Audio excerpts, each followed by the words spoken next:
द्वादश्य शुभदितु अस्य बालविनायक परिवारमुक्त श्रीमते लक्ष्मी हैग्रीव स्वामिनः परिपूर्ण कृपाकटाक्षदत्त महा मानव मानवीयानां सर्व विद्यापाठस्थानेषु परीक्षार्थ जगिमे वाप्तसिद्ध्यर्थ सर्वलक्ष्मी घराकटुः यदा वर्धत्त वेदा दक्षिणामूर्ति वेदा सरस्वती लक्ष्मी हैग्रीव परिपूर्ण कृपाकटाक्षदत्त एकग्रह आयुर्भूतसिद्ध्यर्थ महाधन्वन्तिमूर्ति परिपूर्ण कृपाकटाक्षदत्त सर्वभयदोष निवारणार्थसिद्ध्यर्थ महादेव श्री श्रीवल्लिकम्बिका समेत सुदर्शन महारुद्रमूर्ति परिपूर्ण अनुकूल यदा वर्धत्तम् देवी अभूत सिद्धत्व महाभक्त आंजनेय परिपूर्ण कृपाकटाक्षदत्तम् महादेवताभ्यो नमः अष्टोत्तर संकल्प प्रकारेण अद्य करिष्ये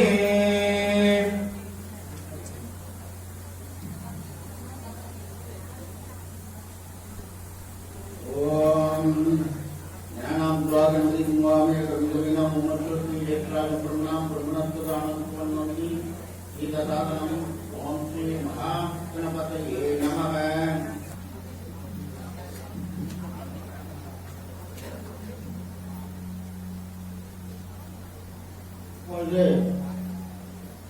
குழந்தைகளுடைய பெயர்களையும்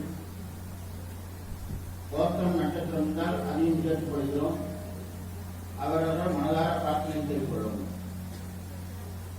பரத், ஸ்ரீ வர்ஷவ், மோகனலட்சுமி, தங்கப்பிரியா, தர்ஷினி, ரோஹித், ஐஸ்வர்யா, சீனராசு, சர்வேஸ்வர்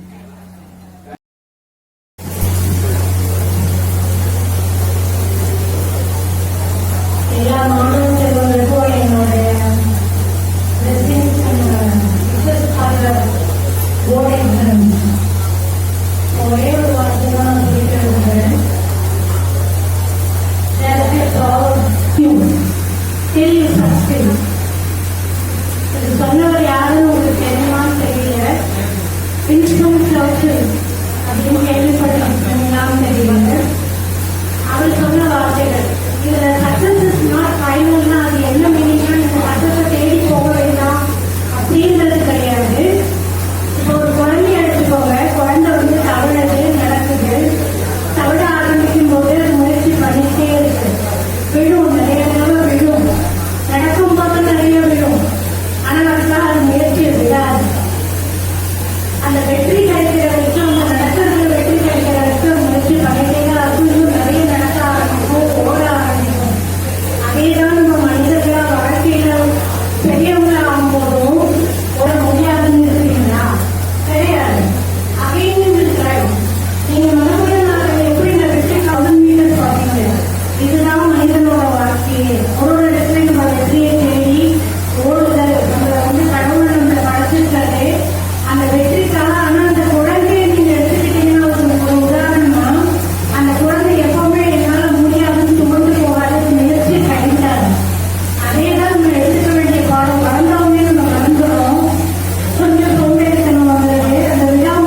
சென்னையில் ஒரு 6-7 ஸ்கூல் ஒர்க் பண்ணுறாங்க, டெல்லியில் டிஏவி ஒர்க் பண்ணுறாங்க. He has taught the students history and geography in Hindi in English.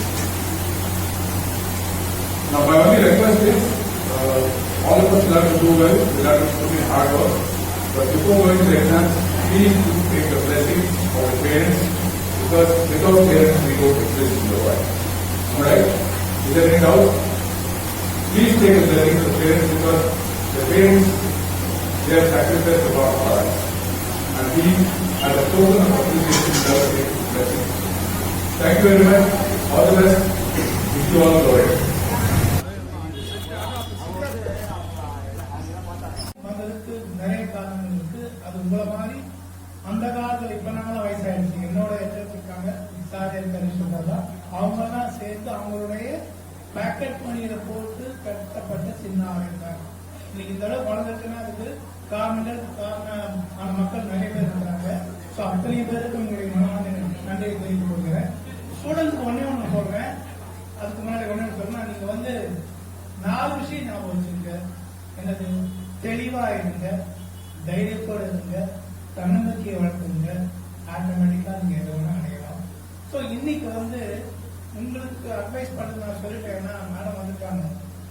Madam பேர் doctor P Kalaivani, assistant professor biochemistry Annai Violet college. அவங்க ப்ரொஃபைல் பார்த்தா ரொம்ப லென்த்தியா இருக்கும். நான் மட்டும் சொல்லிட்டேன் என்ன ரொம்ப லென்த்தியா இருக்கேன்னா, அவ்வளோ படிச்சிருக்காங்க, அவ்வளோ பேப்பர் பிரசன்ட் பண்ணியிருக்காங்க.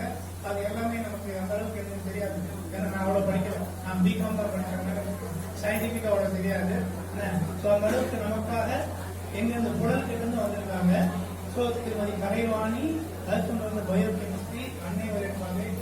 அவங்க வந்து ஓரிரு வார்த்தைகள் உங்களுக்கு ஏற்ற மாதிரி சொல்ல சொல்லியிருக்கோம். ஏன்னா இந்த காலத்துல குழந்தைகளுக்கு வந்து நம்ம ஆலோசனையோ இல்லை வந்து அறிவுரையோ கொடுத்தாங்க கட்டாயம் இல்லை. ஏன்னா எல்லாமே உங்களுக்கு தெரியும். யாருக்கும் தப்பா சொல்றேன், எல்லாருக்குமே எல்லாம் தெரியும்.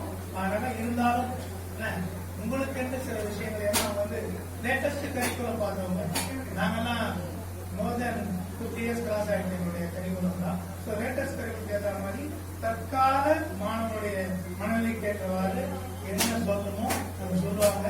அது சொல்லும்படி கேட்டுக் கொள்கிறேன். திருப்பதி கலைமண்டலம் சொன்ன மாதிரி நான் எதுவும் பெருசா அட்வைஸ் எல்லாம் பண்ண போறது இல்லை.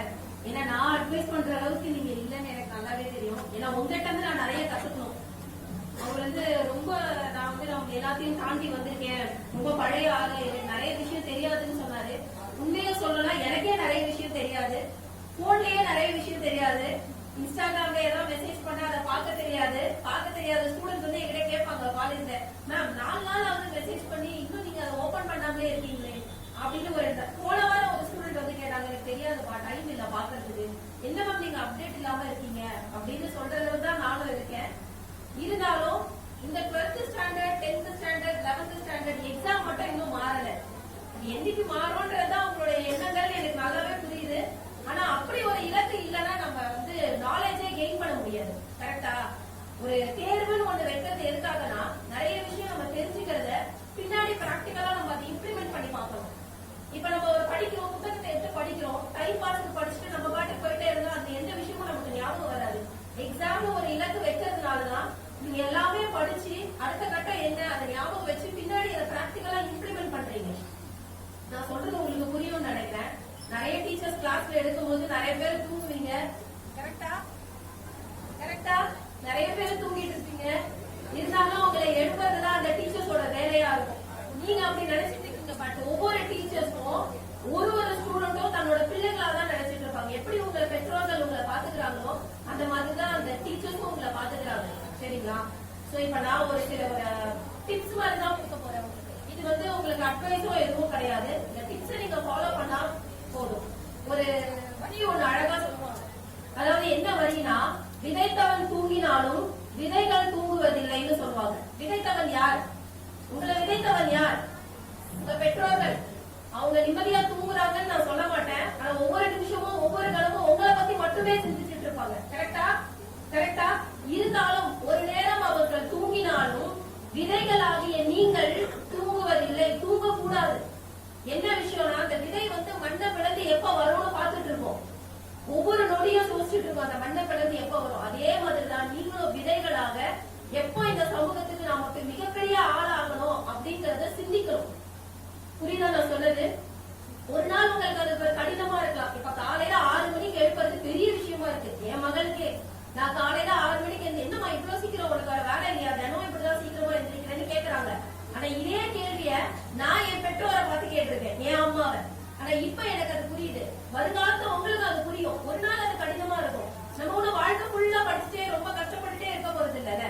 என்ன ஒரு 2 வருஷம் படிக்க போறோம். 10th இருந்தா 12th வரைக்கும் படிக்க போறோம். 12th இருந்தா அந்த ஒரு கணம் தான்.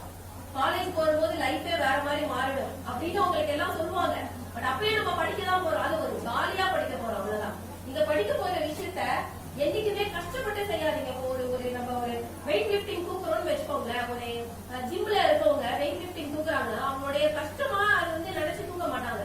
அவங்களோட இலக்கு என்ன, எப்படியாவது என்னுடைய பாடியை நான் பில்ட் பண்ணணும் அப்படிங்கிறது. அதே மாதிரிதான் ரொம்ப கஷ்டப்பட்டுலாம் நீங்க எந்திரிக்க வேண்டாம். சும்மா ஒரு ஜாலியா இன்னைக்கு ஒரு நாள் நம்ம காலையில சீக்கிரம் எந்திரிப்போமே, ஒரு 6 மணிக்கு எந்திரிப்போம், ட்ரை பண்ணுவோம் அப்படின்னு நினைச்சு ஒரு 6 மணிக்கு ஆரம்பிங்க.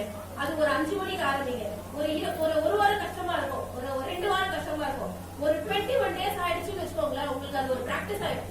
காலையில எழும்புவது மிகப்பெரிய பிராக்டிஸ் ஆயிடும். அப்படி எந்திரிக்கும் போது நீங்க என்ன பண்ணுவீங்க, காலையில எந்திரிச்சு தயவு செஞ்சு போன் எடுத்துட்டோ இல்ல டிவி ஆன் பண்ணிட்டோ ரீல்ஸை கனெக்ட் பண்ணி பார்க்காதீங்க. அதால நமக்கு மைண்ட்ல எதுவும் ஏற போறது கிடையாது. யாரோ சம்பாதியத்துக்கு நாம வேலை செஞ்சுட்டு இருக்கோம், வேற ஒன்றும் இல்ல. ரீல்ஸால கண்டிப்பா யாரோ சம்பாதிச்சுட்டு இருக்காங்க. கரெக்டா நீங்க பாக்குற ஒரு வியூஸ்க்கும் அவங்களுக்கு ஒரு ரூபாய் ஏறிட்டு இருக்கு, அவ்வளவுதான். அதுக்காக உங்களை நான் என்டர்டைன்மெண்ட் பண்ண வேண்டாம்னு சொல்லல. என்டர்டைன்மெண்டாவே நினைச்சு ஒரு சில புத்தகத்தை எடுத்து ஒரு சில வார்த்தைகளை படிக்கலாம். வார்த்தை விளையாட்டு மாதிரி விளையாடலாம். புரியுதா நான் சொன்னது? ஒரு வார்த்தை விளையாட்டு மாதிரி வாட்டலாம். ஒரு சில கேள்விகள் உங்க அம்மா பார்த்து கேட்கலாமா? அப்பெல்லாம் வந்து எங்க அம்மா அப்பெல்லாம் வந்து படிக்கிறதுல எதுவுமே கிடையாது, அவங்களுக்கு எதுவுமே தெரியாது படிக்கிறதுக்குலாம். இருந்தாலும் நம்ம கேட்டா எதுவும் இப்ப அப்படி கிடையாது. வெல் எஜுகேட்டட் பேரண்ட்ஸ் எல்லாம் நல்லாவே தெரிஞ்சு வச்சிருக்காங்க. அவங்ககிட்ட ஒரு சில வார்த்தைகள் விளையாட்டு நான் இதை படிச்சு இதை ஷேர் பண்ணி இது எப்படி இருக்கும் நீங்க சொல்லுங்கன்னு சொன்னா அவங்க உங்களுக்கு ஷேர் பண்ணுவாங்க. 2 நாள் நீங்க எந்திரிச்சு படிக்கும் போது அவங்களுக்கு மிகப்பெரிய சந்தோஷத்தை கொடுக்கும். கரெக்டா? அதுவே உங்களுக்கு பிராக்டிஸ் ஆயிடும். ஒரு 21 days அப்படியே கண்டினியூஸா காலையில எனக்கான நேரம் இந்த 3 மணி நேரம் அப்படின்னு ஒரு 3 hours நீங்க ஒதுக்குனீங்கன்னா போதும். அந்த 3 மணி நேரமும் உங்களுக்கு கண்டினியூஸா பிராக்டிஸ் ஆயிடும். வாழ்க்கையில நீங்க மிகப்பெரிய இலக்கு அடையலாம். நீங்க என்ன பண்ணணும்னா ஃபர்ஸ்ட் டார்கெட் நான் ஃபர்ஸ்ட் மார்க் வாங்கணும்னு வைக்க கூடாது. ஃபர்ஸ்ட் மார்க் வாங்கணும்னோட பேப்பரை வாங்கி ஒரு ஃப்ளோல சும்மா பாருங்க எப்படி எழுதிருக்காங்க. ரொம்ப அழகா இருக்கும், பயங்கரமா எழுதிருப்பாங்க இல்லையா? ஃபர்ஸ்ட் மார்க் எடுக்கிறாங்களா 30, நானும் அதே கேஸ் தான். சரியா? 30, 40 அது ஜஸ்ட் பாஸ்ல வந்ததுதான். நான் இங்க நிக்கிறதுனால நான் பெரிய ஆளு அப்படிலாம் நினைக்காதீங்க. சார் சொன்ன மாதிரி இந்த எல்லா லட்சியத்தையும் நான் எப்ப அடைஞ்சேன்னா இப்ப ரீசெண்டா தான் கல்யாணம் ஆகி 2 குழந்தைகள் பிறந்ததுக்கு அப்புறம் தான் நான் பிஹெச்டியே பண்ணேன். இப்பதான் நான் இந்த ரீசெண்டா இந்த ஒரு 4-5 வருஷமா தான் இந்த இலக்கை நான் அடைஞ்சிருக்கேன். எனக்கு இவ்வளவு நாள் ஆச்சு. காலையில வந்து எந்திரிக்கிற பழக்கம் இருந்தது, இருந்தாலும் படிப்பை வந்து ரொம்ப முக்கியத்துவமா இன்னும் எடுத்துருந்தா நம்ம இன்னும் நிறைய இடத்துல இருக்கும். அதாவது இப்ப நான் சம்பளம் வாங்குற இடத்துல இருக்கேன், மேபி சம்பளம் கொடுக்குற இடத்துல இருந்திருப்பேன். உங்களுடைய இலக்கு என்னவா இருக்கணும்? நான் சம்பாதிக்கணும்னு நினைக்கிறத விட நான் சம்பளம் கொடுக்குற இடத்துல இருக்கணும்னு நினைக்கணும். அப்படி நினைச்சீங்கன்னா வாழ்க்கையில மிகப்பெரிய இலக்கு அடைஞ்சிருக்கீங்க கண்டிப்பா. இந்த 98 மார்க் வாங்குறவனை பார்த்து நம்ம வந்து தினம் கத்துக்க வேண்டிய விஷயம் என்ன தெரியுமா? எதனால இவங்க வாங்குனாங்க, என்ன எழுதியிருக்காங்க, என்ன கண்டென்ட் இருக்கு, எதனால இந்த மார்க் போட்டாங்கன்ற விஷயத்தை நீங்க ஆராய ஆரம்பிக்கணும். 30ல இருந்து 40 மார்க் வாங்க ரெடி ஆகணும். நீங்க 30ல இருந்து 40 மார்க் வாங்கிட்டீங்கன்னா நீங்க ஜெயிச்சிட்டீங்கன்னு அர்த்தம். ஒவ்வொரு அடுத்து நான் இதே ஸ்டேஜ்ல இருக்கணும், இல்லன்னா நான் 100 வாங்கணும்ன்ற 100 வாங்கினவங்களுக்கு நான் 100லயே இருக்கணும். வீட்டுக்கு போனா நமக்கு சம்பாதி இருக்கு, கண்டிப்பா நமக்கு அததான் சொல்லுவாங்க. பத்தியா அவங்களே சொன்னாங்க போன எடுத்து வைன்னு நான் சொல்லுவாங்க. நான் அப்படிலாம் சொல்லல. போன்லயே நிறைய விஷயம் இருக்குங்க.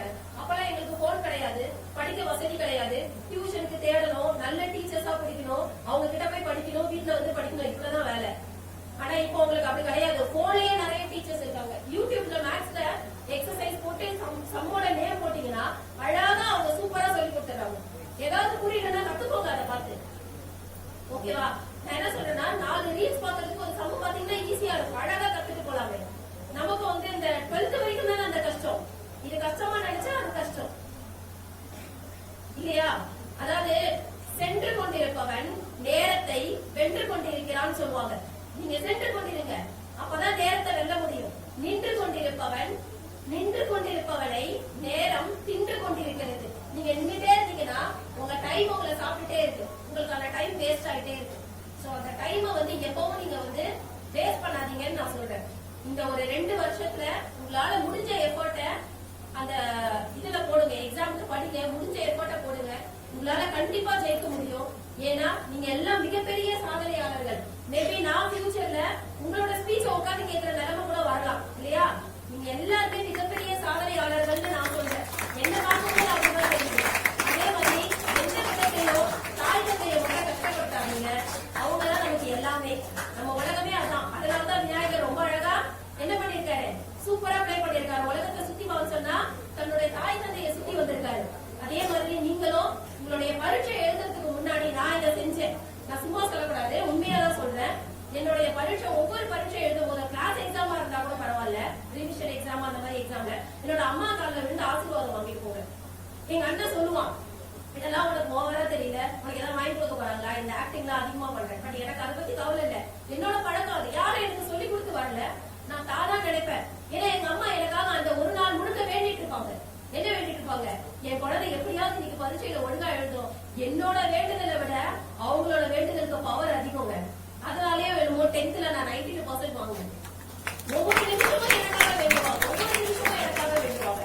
அதே மாதிரி என்ன, நான் காலையே எழுப்பி விடுவாங்க. என் அண்ணன் 10th, நான் 9th. என் அண்ணன் படிக்கணும், அவங்க வந்து கொஞ்சம் விளையாட்டுத்தனம் ஜாஸ்தி, படிக்கிறதுல ஏமாத்துவான் பயங்கரமா. வயிறு வலிக்குது, இப்படி வலிக்குது, அப்படி வலிக்குது, ஒரு நாளும் ஒரு கதை ஸ்கூலுக்கு போறதுக்கு. நான் வந்து ஒரு நாள் கூட லீவ் போடக்கூடாதுன்னு ஓடிடுவேன் ஸ்கூலுக்கு. என்ன வீட்டுல கெஞ்சினாலும் நான் லீவ் போட மாட்டேன், நான் மட்டும் கிளம்பி ஸ்கூலுக்கு போயிடுவேன். இதே மாதிரியே கொஞ்ச நாள் பண்ணிட்டு இருக்கும்போது அவன் 10th வந்து படிக்கணும், காலையில எழுந்து படிக்க மாட்டேங்கிறான்னு எங்க அம்மா நீ எந்திரிச்சு அவன் கூட படின்னு சொல்லுவாங்க. நான் எந்திரிச்சு ரொம்ப வேக வேகமா விழுந்து விழுந்து படிச்சுட்டே இருப்பேன். இவன் என்ன பண்ணுவான், பெட்ஷீட்டை போத்திட்டு அவன் படிச்சுட்டு இருப்பான். நானும் ரொம்ப நாளா நோட் பண்ணேன். பட் 10th பார்த்தா 2 சப்ஜெக்ட் தான் பாஸ் ஆனா, மீதி 3 சப்ஜெக்ட்ல ஃபெயில் ஆயிட்டான். அப்ப பெட்ஷீட்டை போத்திட்டு அவன் என்ன பண்ணானா, நல்லா தூங்கிட்டு இருந்திருக்கான். பெட்ஷீட்டை போத்தி அவன் வந்து எங்க அம்மாவை ஏமாத்தல, என்ன ஏமாத்தல, அவனே ஏமாத்திட்டு இருக்கான். மறுபடியும் நான் அடுத்த வருஷம் 10th எழுதும் போது என் கூடவே சேர்ந்து எழுதுறான். அந்த மாதிரி நாம மத்தவங்களை ஏமாத்தணும்னு நினைச்சோம்னா நாம நம்மளை ஏமாத்திட்டு இருக்கோம்னு அர்த்தம். இது வந்து நான் வந்து என்ன சொல்றது, வாழ்க்கை பாடத்துல கத்துக்கிட்ட ஒரு விஷயம். லைவா நான் பாத்திருக்கேன். ஓகேவா, நாம நம்மளை ஏமாத்திட்டு இருக்கோம். அப்ப நம்ம நம்மள ஃபர்ஸ்ட் ஏமாத்த கூடாது, நம்மள நாம ஏமாத்த கூடாது. அப்பதான் நாம நல்ல இடத்துக்கு போக முடியும், நம்மளோட இலக்கு பெருசா இருக்கும். என்னுடைய மிகப்பெரிய வெற்றி எதுன்னு நினைக்கிறேன்னா, என்னுடைய இந்த பேச்சை கேட்டுட்டு அட்லீஸ்ட் ஒரு 4 பேராவது விடிய காலையில இருந்துச்சு கொஞ்சம் படிச்சுட்டு தாய் தந்தையர் பேச்சை கேட்டுட்டு ஓகே நல்ல மார்க் எடுத்து நல்ல ஸ்கோர் பண்ணி வாழ்க்கையில மிகப்பெரிய ஆளா வருவீங்கிறது தான் என்னுடைய மிகப்பெரிய ஆசை. அந்த ஒரு ஆசைக்காக தான் சார் கூப்பிட்ட உடனே நான் வந்தேன். இந்த மாதிரி ஒரு சாதனையாளர்கள் முன்னாடி பேசுறதுக்கு நான் தான் ரொம்ப பெருமையா நினைக்கிறேன். வருங்கால சாதனையாளர்கள் நீங்க எல்லாருமே இப்ப எல்லாரும் பின்னாடியும் ஒரு மிகப்பெரிய ஒளிவட்டம் தெரியுது. கண்டிப்பா மிகப்பெரிய டார்கெட் அச்சீவ் பண்ணீங்க. சீக்கிரத்துல நீங்க நல்லா படிச்சு நல்ல நிலைமைக்கு வரணும். சோ பேரண்ட்ஸும் கொஞ்சம் நல்லா சப்போர்ட் பண்ணுங்க. உங்களுடைய சப்போர்ட் தான் அவங்களுடைய மிகப்பெரிய வெற்றி. நீங்க காட்டுற வழியில அவங்க பயணம் பண்ணாங்கன்னா வாழ்க்கையில மிகப்பெரிய இடத்தை ரீச் பண்ணுவாங்க. நீங்க சந்தோஷமா இருக்கிறத பார்த்து, நீங்க நல்ல இடத்துல இருக்கிறத பார்த்து சந்தோஷப்படுற மிகப்பெரிய தெய்வம் யாரு அப்படின்னா நம்மளுடைய தாய் தந்தை தான். அவங்க 2 பேருமே வாழுகின்ற தெய்வம். நான் சொல்றது உங்களுக்கு புரியுதா? கண்முன்னே வாழுகின்ற தெய்வம். அவங்கள வணங்கிட்டு இன்னைக்கே நீங்க இந்த ஒரு மனசுல ஒரு குறிக்கோளா எடுத்துட்டு நாளையில இருந்து காலையில எழுந்து படிக்கணும், எனக்கான நேரம் 3 மணி நேரம் இதை நான் செலவிட போறேன் அப்படின்னு நினைச்சு நீங்க படிக்க ஆரம்பிக்கணும். ஒரு விஷயம் சொல்லுவாங்க, ரெட் கார் தியரின்னு. அதாவது சிகப்பு கலர் கார்னா எனக்கு இஷ்டம் அப்படின்னா நான் போற சிகப்பு கலர் கார் எல்லாம் பார்த்துட்டே இருப்பேன். எங்கெல்லாம் சிகப்பு கலர் கார் இருக்கோ அதை பார்ப்பேன். அது மாதிரி உங்களுக்குன்னு ஒரு டார்கெட் பிக்ஸ் பண்ணிக்கோங்க. இந்த எக்ஸாம்ல நான் இவ்வளவு எடுக்கணும், லாஸ்ட் டைம் நான் 40 வாங்கினா இந்த தடவை 45வது நான் வாங்கணும்னு இலக்கு பிக்ஸ் பண்ணுங்க. கண்டிப்பா நீங்க அச்சீவ் பண்ணுவீங்க. உங்களுடைய ஹேண்ட் ரைட்டிங் இதுவா இருக்கா கொஞ்சம் ட்ரை பண்ணுங்க. ஒரு நாள் ட்ரை பண்ணுங்க, 2 நாள் ட்ரை பண்ணுங்க. என்னோட கையெழுத்து பெருசா இருக்காது, ரொம்ப முட்டையா தான் எழுதியிருக்கேன். ஆனா 6வது படிக்கும் போது ஒரு மிஸ் வந்து எனக்கு திட்டினாங்க, என்ன கையெழுத்து இதெல்லாம் நல்லாவே இல்லை அப்படின்னு. ஒரு ராத்திரி ஃபுல்லா நம்ப மாட்டீங்க, ஒரு ராத்திரி ஃபுல்லா நான் எழுதி என் கையெழுத்துல என் தலையெழுத்தே மாத்திருக்கேன். அப்படியே அடுத்த வருஷம் ஒரு டீச்சர் வந்து என் பக்கத்துல வந்து சொல்றாங்க, கையெழுத்து ரொம்ப அழகா இருக்கு ஆனா தலையெழுத்து நல்லா இருக்காதுன்னு. நான் யோசிச்சேன், கையெழுத்து நல்லா இல்லைனாலும் இப்படி சொல்றாங்க, கையெழுத்து நல்லா இருந்தாலும் இப்படி சொல்றாங்க. ஆனா உண்மையை சொல்றேன், நம்ம வந்து ஒரு விஷயத்தை பிக்ஸ் பண்ணிட்டோம் மைண்ட்ல, நம்ம வந்து அழுத்தமா ஏத்திக்கிட்டோம் அப்படின்னா யாராலையும் அதை தோற்கடிக்க முடியாது. அந்த அழுத்தத்தை நாம தான் உண்டு பண்ணிக்கணும். கண்ணாடி முன்னாடி நின்று பேசு, நான் தான் ஃபர்ஸ்ட், என்னால முடியும் அப்படின்னு. உங்களுக்கு நீங்க தான் ஃபர்ஸ்ட். கிளாஸ்ல ஃபர்ஸ்ட் மார்க் யாரா எடுத்துட்டு போறாங்க, அதெல்லாம் நமக்கு தேவையில்லை. நமக்கு நாம தான் ஃபர்ஸ்ட். நான் 40 எடுத்தேன், நான் 45 எடுத்துட்டேன், பாத்தியா நான் எப்படி எடுத்தேன் அப்படி நீங்க உங்களுக்கு பேசிக்கோங்க. கண்டிப்பா மிகப்பெரிய வெற்றி அடைவீங்க. வாய்ப்பளித்த சண்முகம் சார் அவர்களுக்கும் மற்றவர்களுக்கும் மிகப்பெரிய நன்றியை கூறி விடைபெறுகிறேன்.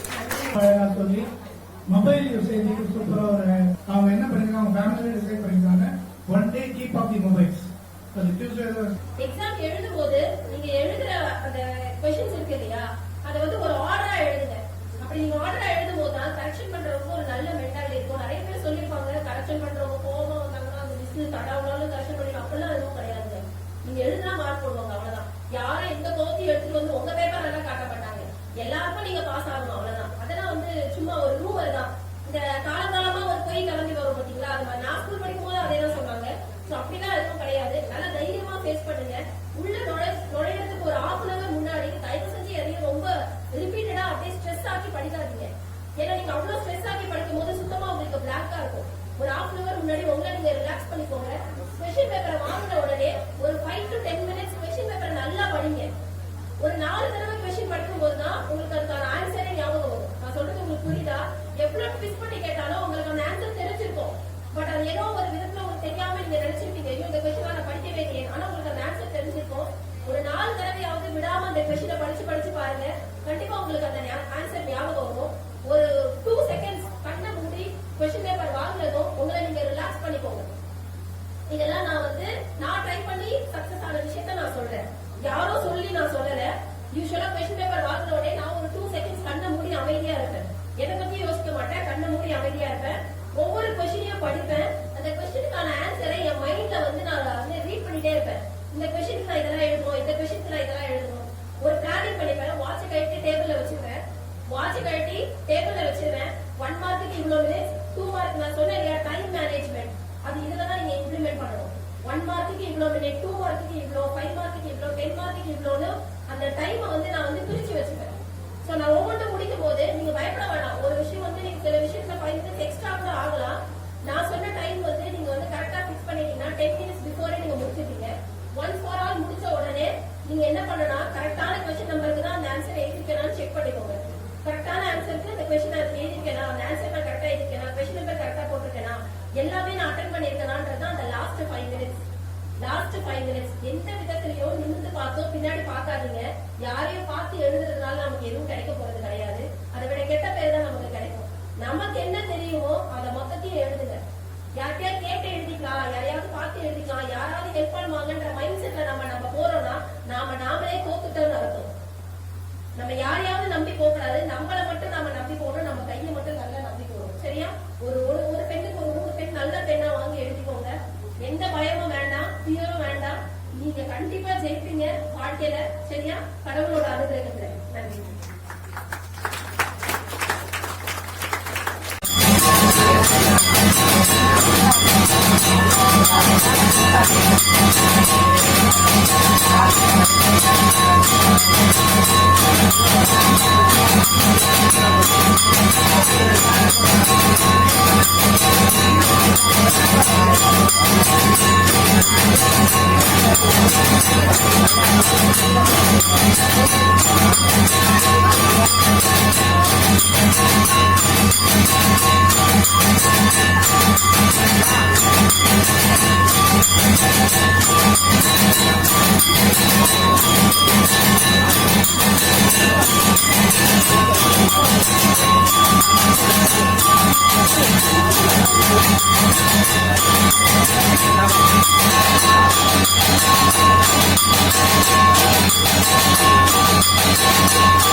Okay.